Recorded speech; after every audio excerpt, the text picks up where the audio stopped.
tang. It tastes.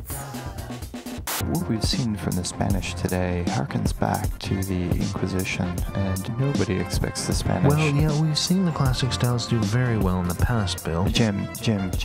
Oh, sorry, Jim. I respect honest people, no matter what state they're from. But I hear the same complaints in every bar, every trailer park, every pub and microbrewery, every strip club and strip mall, and every goddamn striptease orphanage in Nevada.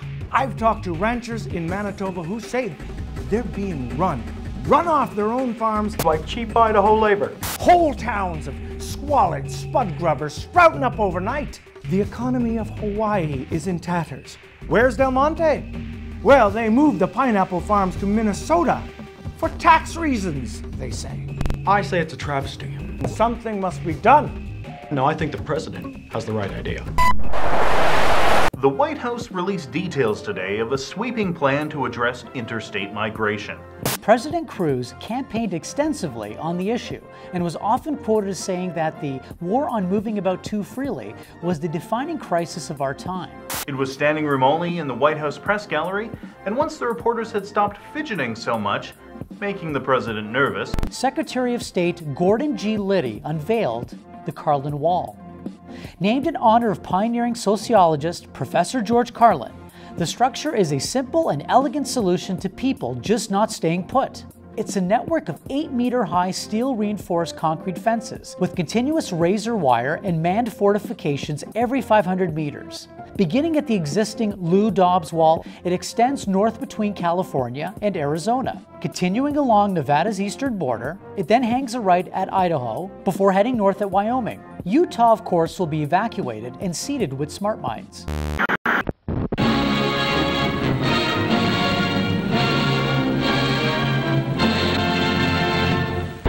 The Roaring '20s. Prohibition has made the consumption of alcohol illegal and much more fun. Yet, somehow, all of society's problems were not solved. In 1929, the stock market crashes. It's the Great Depression, the greatest depression the world has ever seen. F.D. Roosevelt is elected President of the United States of America, running on a platform of hope, change, and an end to hobos. The visionary leader sees the true threat to civilization is not liquor, but the Red Menace. That's right, Coca-Cola, and the lazy, shiftless coke addicts who drink it. Deploying brown-shirted Pepsi patrols to all corners of the nation, Roosevelt ruthlessly stamps out coke dealers wherever they ply their trade. Ordinary citizens are savagely attacked for the crime of consuming un-American cola.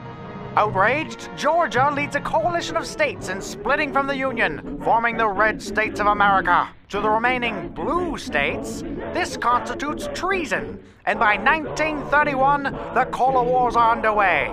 It's brother against brother, father against son, terracotta soldiers against Abraham Lincoln androids.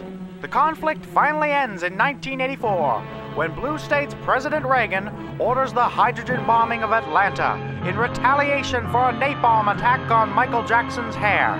Although a truce is signed, the once proud United States remained bitterly divided until later joining with Mexico and Canada to form the North American Union. In the heavily publicized trials that follow, Colonel Sanders and General MacDonald were both found guilty of war crimes and sentenced to execution by deep frying in lard. This has been Revisions of the Past. Propagator. Continuing south between Indiana and Ohio, the wall will swing east to protect Democratic West Virginia from aggression by Soviet East Virginia. Finally, the Carlin Wall extends north and connects with the existing René Lévesque Wall, which entirely surrounds Quebec. In other news, China has announced that their 2,500-year-old Great Wall project is nearing completion. Children across the nation have been ordered to dance in celebration.